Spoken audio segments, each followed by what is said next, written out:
Hello again, guys. Welcome back to Over Foolish. So, first of all, I've changed my microphone settings again, and I need to check everything, so forgive me.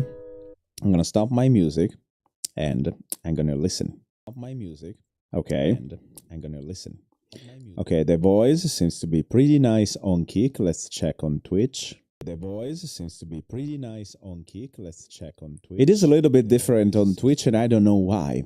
I don't understand why Twitch does have like an audio codec that is actually bad.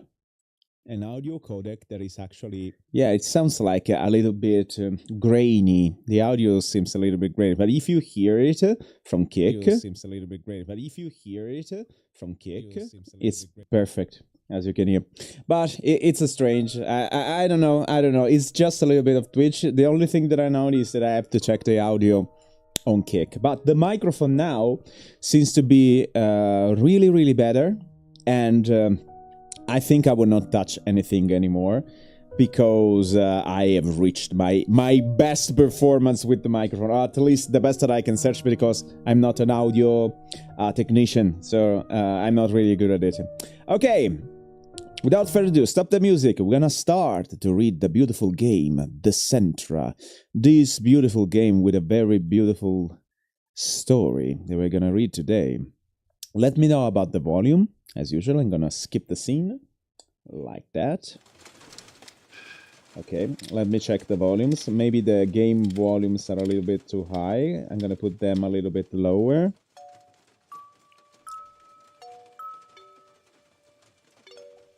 And I need to take some green tea. Wait a second. Where is my green... Oh! Okay. Freshly done.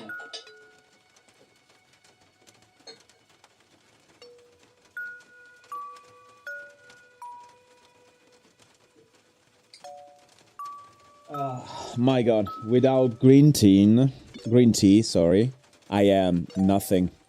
The green tea provides all the energy that I need to be healthy. If I don't have green tea, I'm gonna die. If I finish my green tea from one day to another, you're not gonna see me again. I'm gonna die. Load! It is time to continue. Okay, I think the volumes are okay. I'm just gonna put them a little bit lower, just a little bit, because they have to be like background sounds. And for anything, guys, if you have any audio problem, okay, always listen with headphones, okay? That is actually a favor that I ask you. And tell me in the chat if you wanted to change something, okay? Let's go. I land on plush blanket with a small bounce and a slight yelp. I see a small glimpse of Dove staring down at me before she closed the gap between the thick curtain of her canopied bed and extinguishes all of the light. It is like I've suddenly been thrown into a pit. My ears twitch at every subtle noise. The scent of wilting lilacs flood my senses. It is as if thou sleep with the decaying flowers in her pillowcase every night. My heavy breathing sounds so loud in the darkness. I try to tame it as best as I can, in fear that I can be here behind the curtains that shroud me.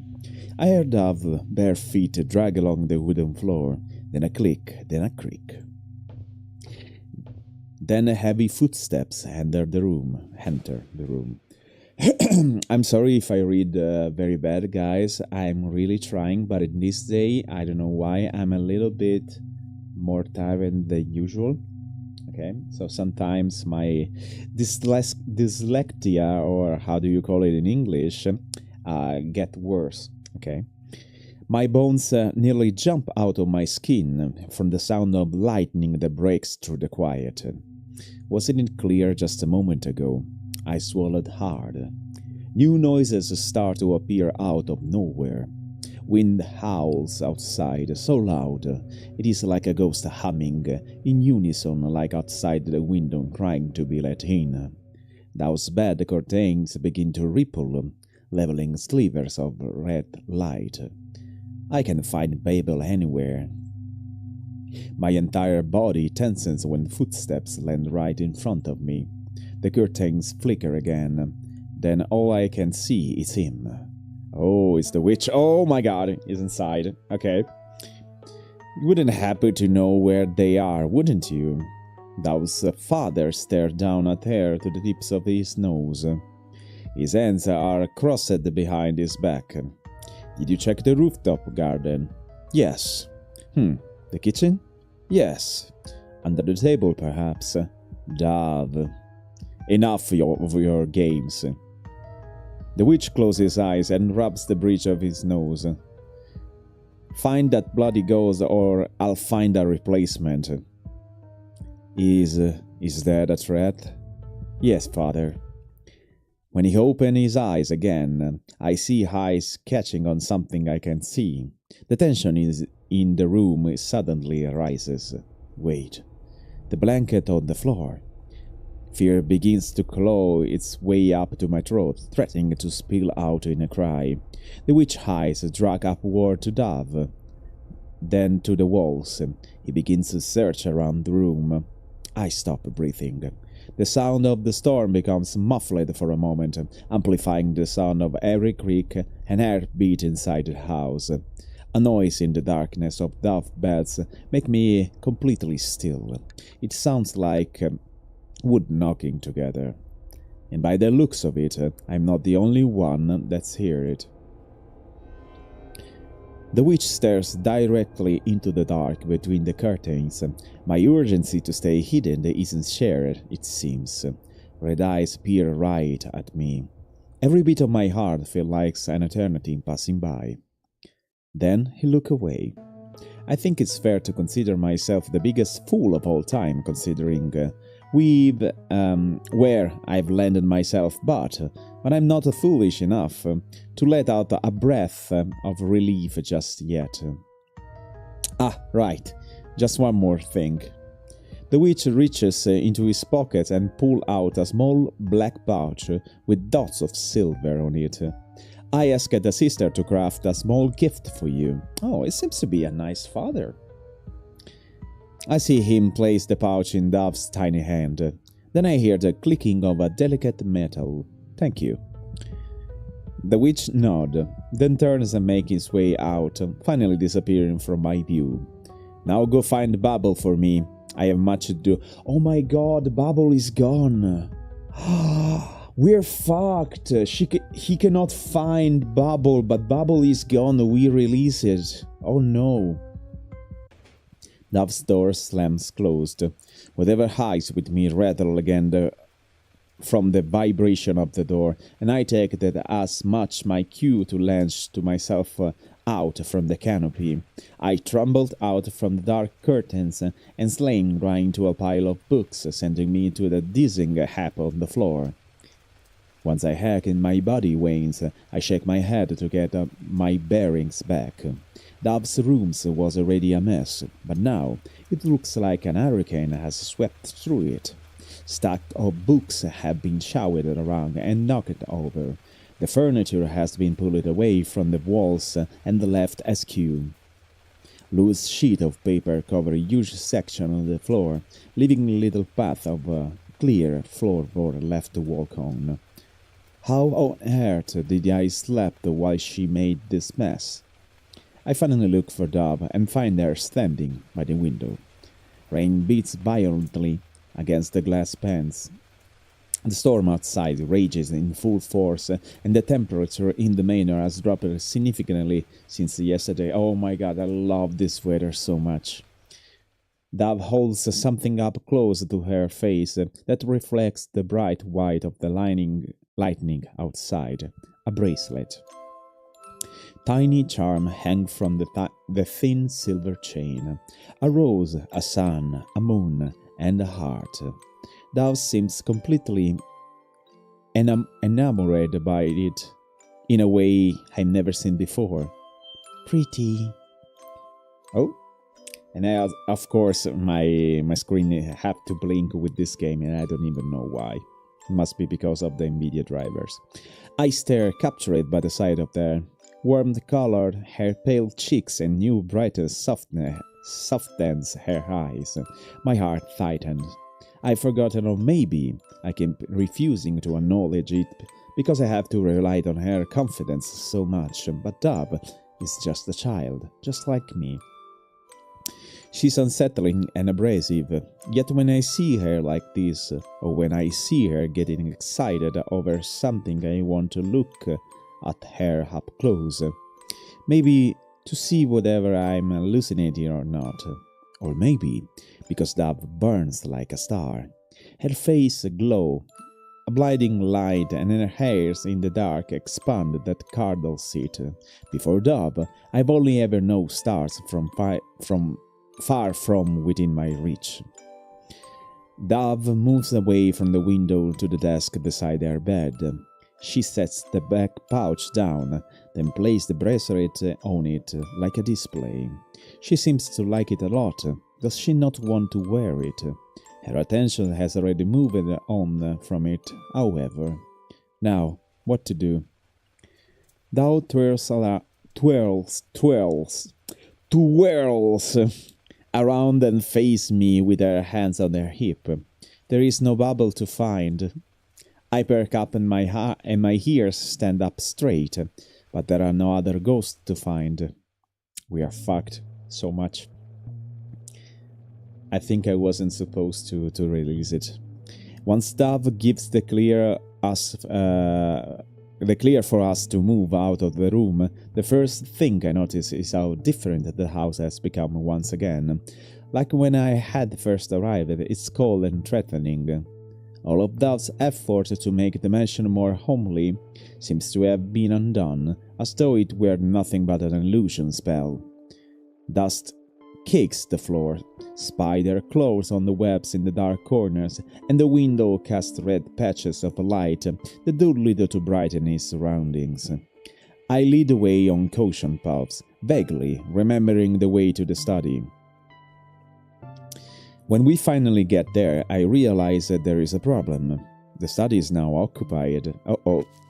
I peek through a crack in the door, and the witch busies himself with grinding herbs in a mortar. To his side, I see a floating quill, pen moving on its own, jotting down notes he mutters under his breath, while he twists the pestle. I look under the desk. He works at and spot the chest with the ghost remaining peering out of the shadow. The day after Bubble left, Dove had returned to the study to put the chest back in its place. I didn't anticipate sharing this space with its owner so soon, so the thought of taking the chest didn't cross my mind. Dove hovers above me and takes a glimpse inside as well. Her expression turned green with shock. Wait, you're not thinking of getting the rest of the ghost belonging, aren't you? I nod eagerly. Her eyes grow wide. Was Babel not enough? I blink. What's wrong now?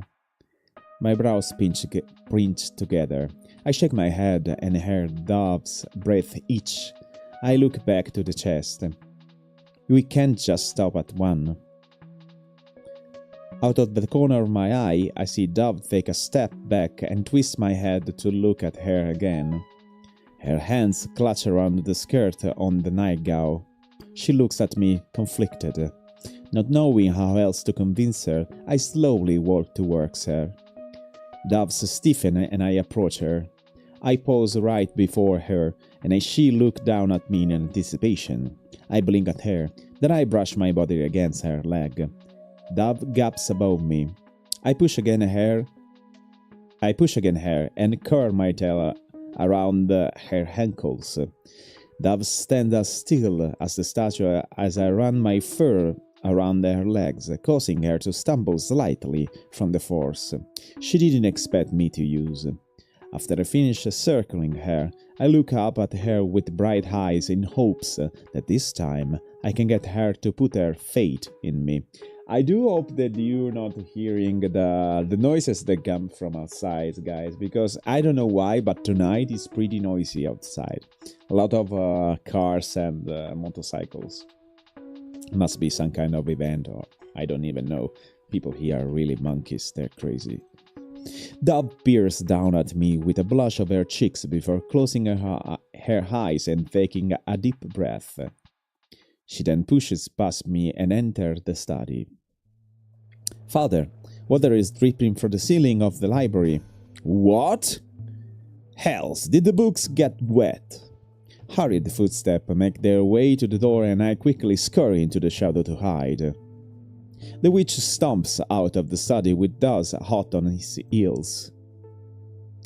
She casts a quick glance at where I skulk before they both disappear down the hall. I waste no time to running into the study. Now it's my turn. I'm breathing hard when I make my way back to the Dove's bedroom. Then the second I shut the door with my back paw, I spit out the ghost belonging from my mouth and wipe a thorn on the fur of my arm. I look at the pouch, bundle of hair and bones on the floor. Oh gods, I hope that wasn't disrespectful. I twisted my head to search around the room. Doves hasn't returned yet. Should I try to look for her, or should I just burn this in one go? How you gonna burn them? You're just a wolf. A knot formed in the pit of my stomach at the thought. No, Doves needs to be the one that does it, indeed. Feeling resolved, I pick up the artifact with my feet again, and I look around for somewhere to hide them. My eyes land on my quilt on the floor, and I paw over to it. I dig my nose under a corner to flip it over, then gently place the object flat on the ground before I flip the corner back over them. That's inconspicuous enough for now, I suppose. Hopefully, by now the witch has returned to his study, and will remain there with whatever he was doing, so I can go find one on the ghost. I gravely underestimated how easy it would be to find the other ghost. Bubble, like the always ghost, seems to have some semblance of a pattern. But the rest, well, considering how little I know about them, they are proving to be much more difficult to pin down. I feel like I should have this nonsense always memorized by now, but I still find myself getting dizzy from walking through them in a circle. I let out a huff in frustration as I quietly survey a hall from around a corner, only to find nothing once more. Stupid ghost! A voice yells from down the hall, and my heart all but leaps out of my chest. You must really like the feelings of falling. Do I have to send you fly again for you to learn how to stay out of my way? I don't recognize the voice, but the sound of dragging that follows it's awfully familiar. Grell. I quickly spin around and... Well now, who might you be? The hair in my lungs feel like it's been punched out of me. Uh-oh. Grell is here. Uh-oh. We're gonna die.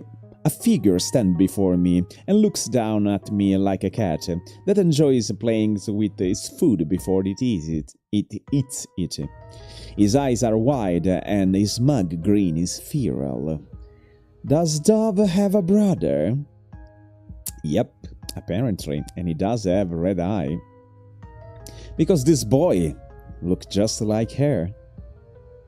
The only difference is a smudge of dark markings around his blood eyes, like this one's. Maybe the one that does have like a red eye have made a pact with the devil, and they obtained this. It can be. There is another witch here. Yep. The boy. He is the boy. He's like a young Alucard. Exactly like his father, by the way. You're not like the other pets that she trying to keep. The boy circles around me, my petrified form like a predator. Down the hall, I catch a sight of Grell disappearing around the corner. I let out an internal cry, seeing the opportunity to catch it slip away from me.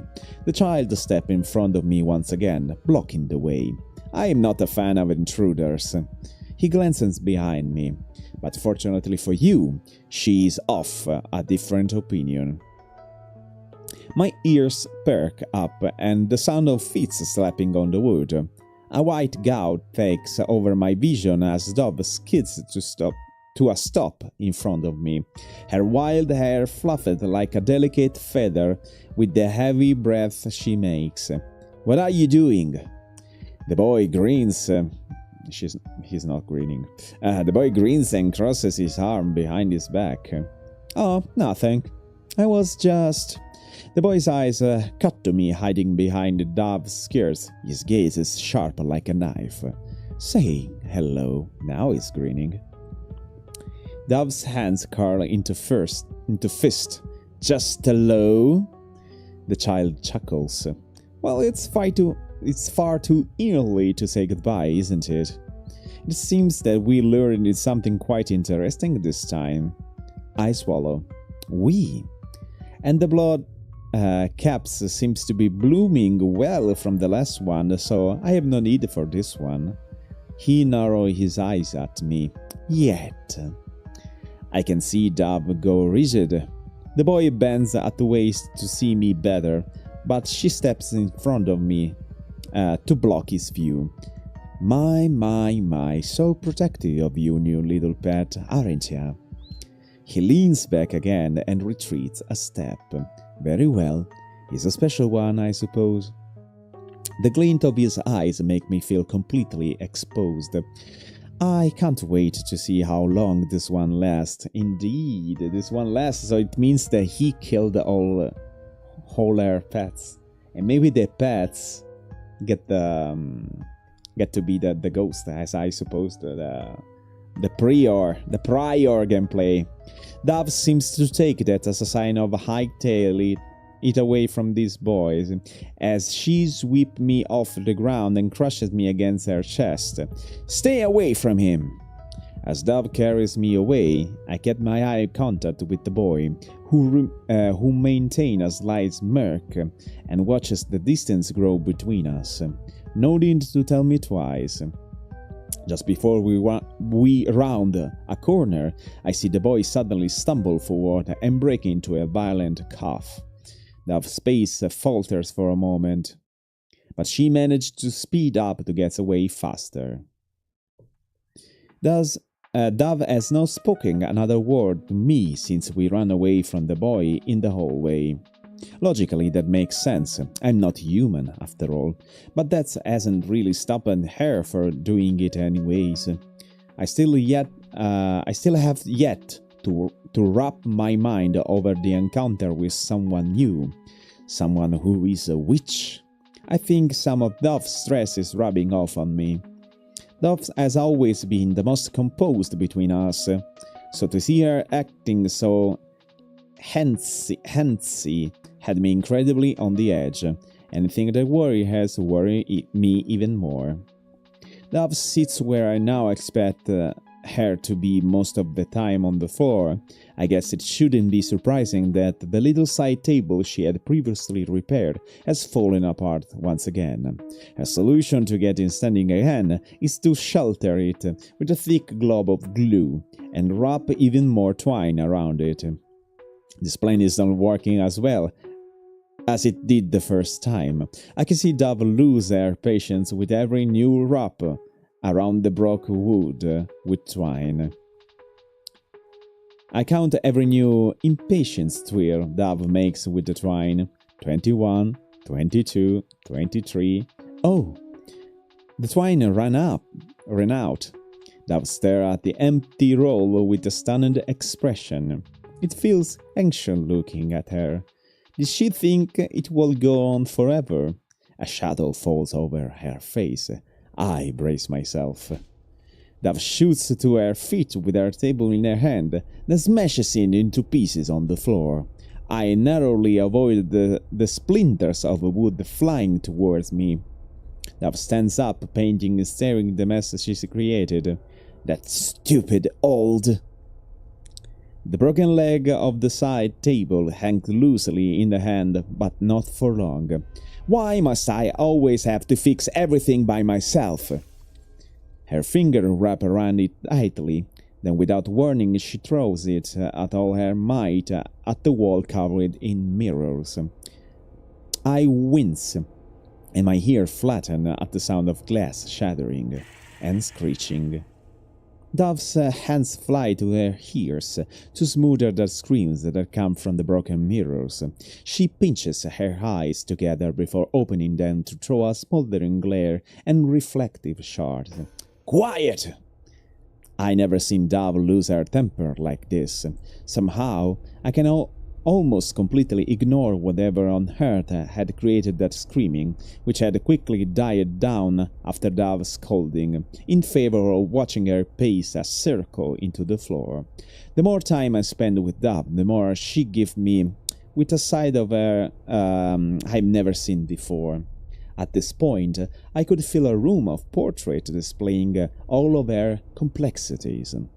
Doves terrify me so much, but at the same point, the fear I felt for her changed form, the kind that makes me want to run for the hills, to the kind that makes me want to stay and see what happened. What do I do? What do I do? Dove's gnaws on her thumbnails, and she paces back and forth, and deep wrinkle forms between her brows by the time she's finally slowed to a halt. Dove stops chewing on her nail and looks down on me. My eyes widen when I see the face she wears. I don't want him to take you too. Oh yes, we have to confirm. Okay. So all the ghosts were Dove's little pets, and I got it. And they're all dead because of the brother. And they become some kind of, I mean, it could be because of the father too. And they doing experiment on them. Okay. And of course, she don't want me to die. I see tears line Dove's eyes, and my heart sinks. She sniffled and wipes her face with the sleeves of her glove. The fear on her face disappears when she brings her arm back down. In its place is a fiery determination. Dove stormed out of the room, leaving the dining room looking far more chaotic than when we had first arrived. Something about the sight made my heart start to race. This hole, I've been searching for any little crack in the wall that will lead me to my freedom. Maybe I've been trying to break open the wrong thing. Doves make her way to the supply closet in the hallways again. She yanks it open with both hands and hunches down to dig for something. Her eyes lighten up when she finally finds what she's looking for. I hear the sound of glass rattling. I brush again her side and look at what she found. Doves take out a jar with what appears to be a glass of beads and charms. I tilt my head curiously. She retrieves a couple of more items from the closet before we make a journey back to the bedroom. Oh, she seems to be nice now. I don't know, she found something that make her more relaxed. The moment we reach Dove's room, she makes her way to the clearest spot to sit on the floor and faces her back to me.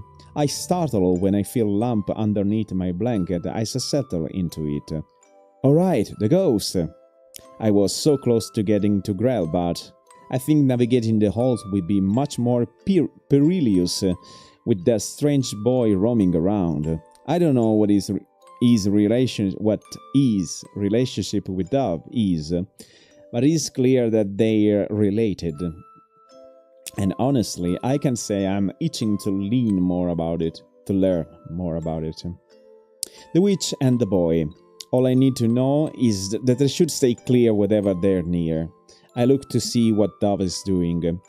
She seems to be completely immersed in whatever she's doing. My eyes roam around the room. I spot a random book that had been thrown open. Probably when Dove has decided to decorate. Pulling myself forward on my paws, I scoot up to it and trail over the word of the open pages. A book on toxic plants. I yawn, forces my jaw open. I blink at the drawings on the page. Oh, I think I saw the flower on the rooftop garden. A toxic flower. Done. My head snaps out. I feel asleep. The gentle tap on rain against the windows is the first thing I notice as my senses come back to me from the fog of sleep. My head turns to look outside. Surrounded by grey storm clouds, the moon continues to hold watch over the manor from the exact same spot as earlier. Oh my god, it's so complicated. Earlier. Okay. Everything about this place feels like I'm stuck in a nightmare. Maybe I'm actually still at home right now, being carried to bed by my grandmother, and this is all just a bad dream. No, I know better. In a world like this, monsters are as common as cats. A shuffling sound drew my eyes away from the window. I look over at Dove and watch her as her back straightens. Straight. Oh, I do a quick save, lol. Her back straightener, okay. She stands and makes her way over to me, holding something in her hand. She kneels in front of me, looking nervously at the closed palm before I open them. The shadow from the storm clouds roll around the room like the reflection of waves on the ocean floor. Beam of moonlight break through and bounce of the object that hang from Dove's fingers. It's a necklace. Messily arranged on round string, which mismatches glass beads that hang a small leaf ornament made of a shiny silver metal. The brightest of its contest, the small smile, Dove's wear as she presented to me. Red adorn her pale cheeks and forehead, sticking out so darkly she almost looked feverish. She sucks in a deep breath. Another deep breath. I can do magic, yeah. She lowered her head, avoiding my gaze. But this will help protect you. I stare at Dove, dumbfounded. My heart beats hard in my chest. Dove's finger trembled around the necklace she had made for me. For me. But what about her? Who protects you, Dove? I glance behind her, beside the lock on your floor. My eyes start to burn as I look back at her. She finally meets my gaze, waiting for my response. I accept the necklace, absolutely yes. The necklace looks so fragile. I wonder what was running through her head as she arranged every bead. Did she agonize over the colors, the shapes? If I even learned anything about Dove, is that she seems to work hard at whatever she does, even if she's not that good at it. I studied the necklace, trying to imagine every decision she had made. Every decision. Actually, now that I look at it, the charm she put on the necklace almost looks like a basil leaf. Okay, because it's called basil. Is that simply coincidence? I slowly rise from the floor and step closer to Dove. She watches me anxiously and grasps the necklace with white knuckles. I hold her blue eyes in mine. Then I lower my head towards her. I hear Dove breathe a sigh of relief. Oh. I close my eyes as she so carefully brings the necklace over my head and places it around my neck. It does have like little fangs too. Cute, like Inuyasha's one. Somehow the weight of the necklace helped me make me feel less vulnerable. Dove gives me a small smile and quickly pours her hands back to her lap. The necklace holds no magic, but if Dove believes that this can keep me safe, I want to believe her too. How do you know that the necklace holds no magic? You don't know that. A loud noise brought me awake. A quick glance at the windows showed calamitous storm clouds that roar and light up with the branches of lightning. Rain drums against the window violently and wind makes the frame tremble. I can barely tell what time is anymore. Loud music disrupts my thought. The song playing is scratching and reverberates through the walls. I am surprised that I don't tremble from how thunderous it is. My ear press flat and I reach my paws up to dampen the blaring noise further. Loud thumps and voices accompany the music. I watch the door and consider double-checking to see if it's locked. Fuck! Fuck's sake! My blood thunders in my ears. What on earth was going on? Laying so exposed on the floor makes my skin crawl. The air feels uncomfortably warm and damp. The heat makes everything in my vision shimmer like infernal illusion. I swallow and I search for Dove in the dark. Abnormal as she is, I can't imagine anyone being able to sleep in this condition. When my ears pick up the sound of tapping, I know my suspicions are correct. I find Dove kneeling at the floor for her bed. The sight of slightly open curtains behind her catches me off guard. It's heavily shadowed, but I think it looks like something is moving inside the canopy. Fear pull my gaze away. I focus on what Dove is doing. The clouds part just enough to let a streak of red into the bedroom. The sight behind Dove's make my heart rate jump. Rotting limbs and branches of hands manifest out of the shadow. Not approaching, just lurking, and for some reason they're very vocal tonight.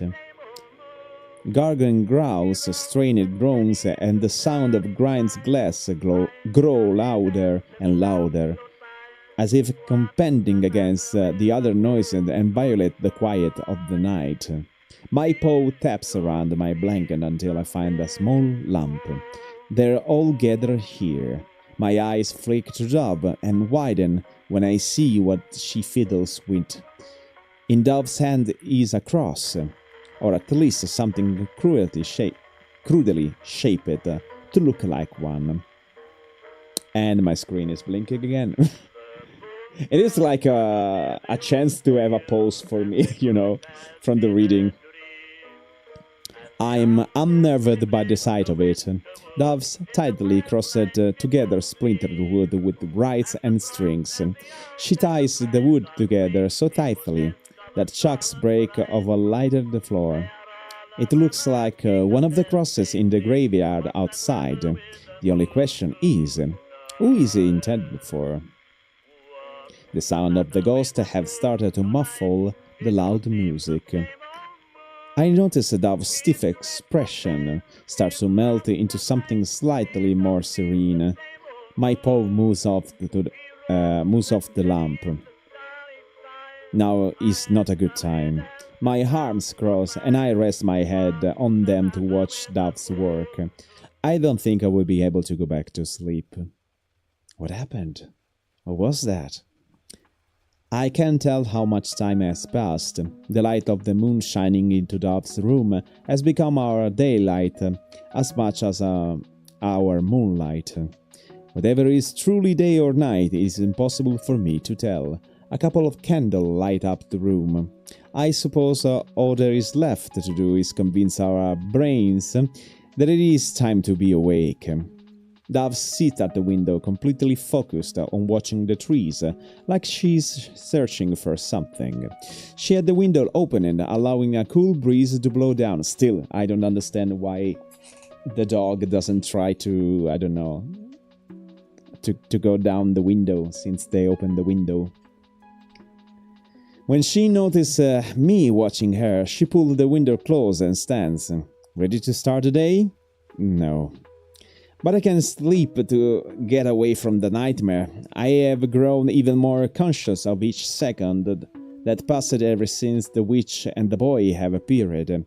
It feels like it is all continuing down to something I cannot possibly predict.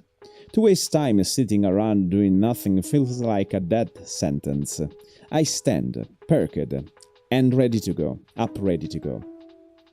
She looks down at me. He won't get in the way today. My head tilts in confusion, but does. offer no explanation, and simply make her way out of the room. I slowly trail after her, which he is gonna be, I think it's gonna be his brother, no, his father. His father seems okay, the brother is completely crazy. We failed to find any ghosts so far today, and I had even looking for the big grandfather clock in the hallways to try to see what time it was, but its hands have stopped moving. I sulk on the kitchen floor while Dove sits nearby, half-heartedly trying to mend the mess I have made of the kitchen wall. Her hands make a slow and untrained brush strokes, attempting to mimic the design of the wallpaper in the space where my clothes had turned through. I can see her mood drop with every shaky line and every uncontrolled bristle mark. She pulls her hand back to compare her clumsy floral painting to the wallpaper, and her patience finally snaps. Dove throws the paint brush onto the floor in resignation, right as it meets the floor. Oops. I flinch. Dove doesn't. We both turn our head towards the hallway. A coil of stress unravels in my gut. Is it the witch, the boy, or it is a ghost? Dove doesn't take the time to weigh the odds like I do. Instead, she shoots up and goes to investigate. I steady my breathing and chase after her. I almost gag at what we find on the floor of the hallway. Wind howls and it creeps. It though a shattered window. The corpse of a crow lays in mangled and bloody heap before us. The most ominous detail is its lack of head. Oh. Who cut it? Or who hit it? Dove crouches down and gives it a nudge with an unreliable expression. I guess we shouldn't clean it up? No, wait, how did this even get there? Is this a regular occurrence around here as well? I don't have time to piece together a logical answer, because we have another crash just down the hall. We leave the bird as it is and track down the new noise. Is another bird? The same sight greet us once again. Okay, so headless crows are coming from the windows. Broken window, dead, headless bird. Did we take a wrong turn and come back to the same hallway? I look up at Dove, searching for an answer of her face. Her unreadable expression has started to crack, but it only reveals her own bewilderment. And another one. It sounds like every window in the house has just exploded, all the way down towards Dove's room. I follow Dove's hurried step further into the mansion. Every new dead crow will pass instill a new panic in me. We don't bother inspecting each one, they're really all the same. Dove rushes past each broken window with quick glance at this every time she steps on a shot on the glass. So basically you're telling me that Basil could easily break the window and just go outside? Or there is some kind of barrier, I don't understand. So maybe things can go in but cannot go out? I don't have idea. The last crow we found sits near the door to Dove's room. We're both breathing heavily as we finally take a moment to pause. The dead crow lays unmoving in a splattered pool of blood. The sight makes me body buzz with anxiety, which one feels aching and paired with a lack of sleep. I don't need to look for an explanation anymore. The sign of a bad omen could not be clearer. My legs hold me up unsteadily. Dove tried to catch her breath as she observed the bird, followed by the red sky beyond the now broken window. A frown thugs her mouth down, and I can see a sweat drips down the side of her face. We both flinch at the sound of a slight tap coming from inside her room. The fur along my spine bristles. I slow inch forward, and Dove limps behind me. Oh. A ghost in Dove's room catches me by surprise.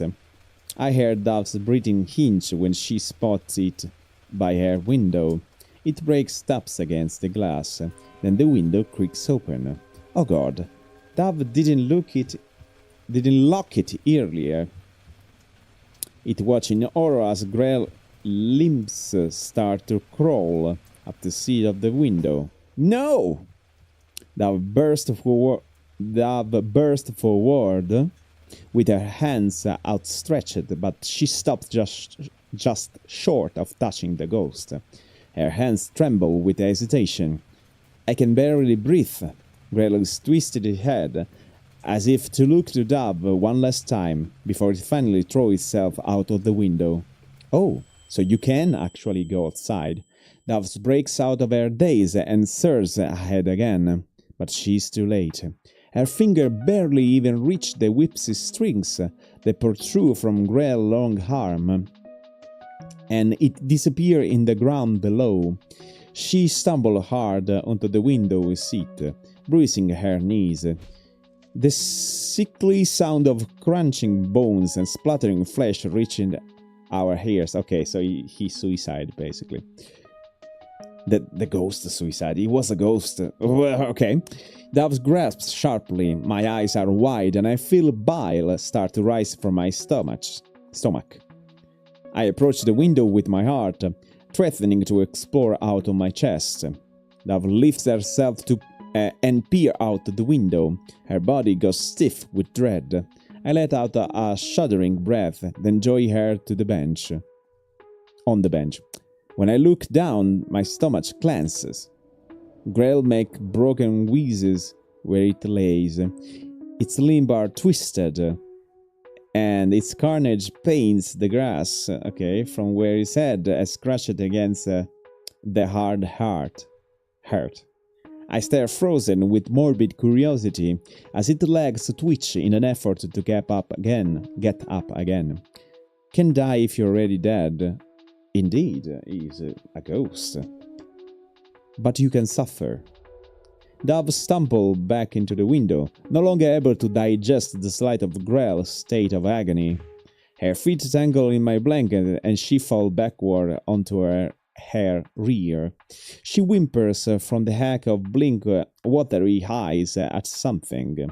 My eyes follow her line of sight and... ho-ho... A small bone sits uncovered on the floor.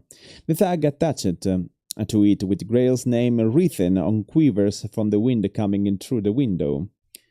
I jump down from the window. Uh-oh. Dove's face darkens. Then she starts moving quickly. I press against the wall, trying to not get in the way. As she paces around the room gathering things, she grabs a small vial from a drawer, my empty metal dishes, a lit candle, then finally Grell's bone. Oh, she wants to free him? Don't make it suffer something? She throws the bone into a bowl and pours the liquid, which I assume is some kind of oil, until I completely saturated it. I've only noticed now, but I think that the bone might be one of the arm bones. And judging by the size and length, it does not belong to an adult, okay? Dove grabs the candle and fixes her eyes to the bone before finally committing to the next step. Her jaw clenches. This whole time, you've only just wished to return home. How lucky you are to not belong here. Dove dips the candle into a dishes, and the bone erupts in flames. Grell groans of a pain echo in the silence. The bone does not burn easily. I can see Dove's lack of patience as her fingers curl into their palm.